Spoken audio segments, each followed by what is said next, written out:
Assalamualaikum warahmatullahi wabarakatuh. Alhamdulillah wassalatu wassalamu ala Rasulillah, amma ba'd.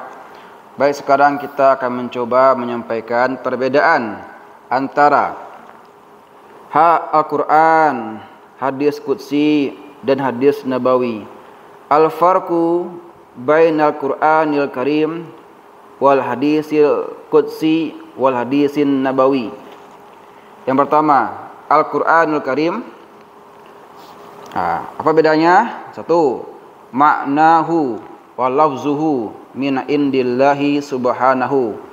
Al-Quran maknanya, lafaznya dari sisi Allah subhanahu wa ta'ala.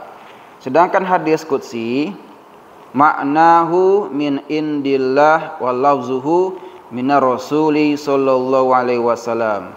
Hadis qudsi maknanya dari Allah, sedangkan lafaznya dari Rasul.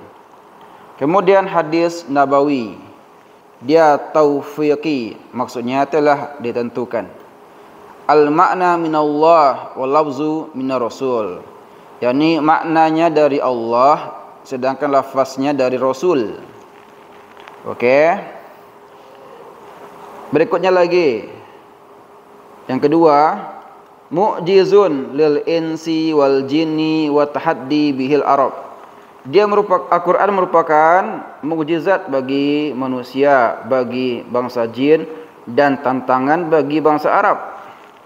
Sedangkan hadis qudsi, ghairu mu'jizin qalamun yaqa'u bihit tahaddi wal ijaz. Dia bukanlah mukjizat, ya. Dia ditulis dengan pena. Dia merupakan bentuk tantangan dan untuk melemahkan orang-orang yang menolak Al-Quran. Itu sama dengan hadis nabawi, dia ghairu mu'jizin, dia bukanlah mukjizat, qalamun yaqa'u bihi, ya, at-tahaddi wal ijaz, dia hanyalah bentuk tantangan dan untuk melemahkan bagi siapa saja yang menolak Al-Quran itu. Kemudian yang ketiga, la tasihu shalah illa bihi. Tidak sah solat bagi orang yang tidak membaca Al-Quran. Sedangkan hadis qudsi, la tajuzu as-shalah bihi, tidak boleh dibaca ketika solat. Sedangkan hadis nabawi, la tajuzu shalah bihi, juga tak boleh dibaca ketika solat.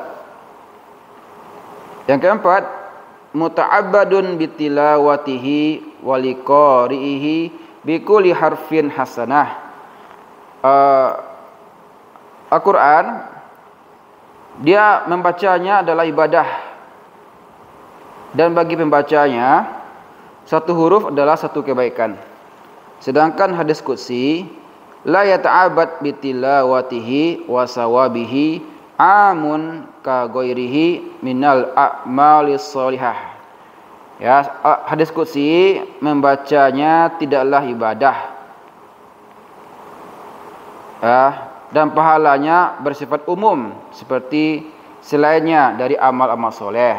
Kemudian hadis nabawi juga sama, la yata'abbad bitilawatihi wa sawabihi amun ka ghairihi minal a'malis shalihah. Dia tidak berpahala membacanya, dan pahalanya bersifat umum seperti amal-amal soleh yang lain. Kemudian yang kelima, Al-Quran yuharrimu au yahrumu alal muhdas masahu. Tidak boleh bagi orang yang hadas menyentuhnya. Wa yuharrimu al-jambi tilawatuhu, dan diharamkan bagi orang junub untuk membacanya. Sedangkan hadis qudsi, yajuzu masuhu wa qira'a yajuzu masuhu wa qira'atuhu lil muhdas wal junub. Boleh bagi orang yang hadas dan junub untuk membacanya. Hadis nabawi, yajuzu masuhu wa qira'atuhu lil muhdas wal junub. Juga boleh bagi orang yang hadas dan junub untuk membacanya. Yang kelima lagi, Al-Quran mangkul ilaina bitawatur, dinukil kepada kita dengan cara yang mutawatir.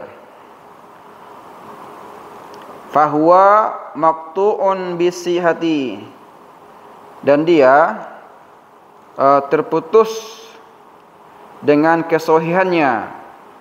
Wa mahfuzun minat tahrifi wa tabdil, dan dia terjaga dari perubahan dan penggantian, ya. Maksudnya itu mustahil bagi orang untuk berdusta atasnya. Sedangkan hadis qudsi fihi qalilun minal mutawatir wa kasiratun minal ahad.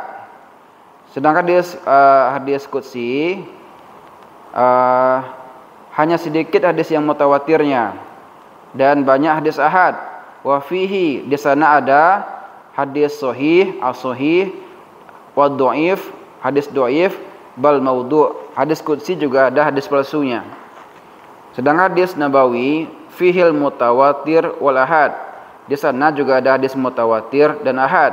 Wa fihi as-sahih wa dhaif bal wal maudhu'. Di hadis qudsi juga ada hadis sahih, hadis lemah, bahkan hadis palsu.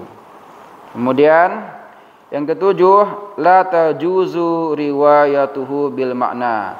Tidak boleh Al-Quran itu disampaikan secara makna. Sedangkan hadis qudsi tajuzu riwayatuhu bil makna, bolehnya diriwayatkan secara makna.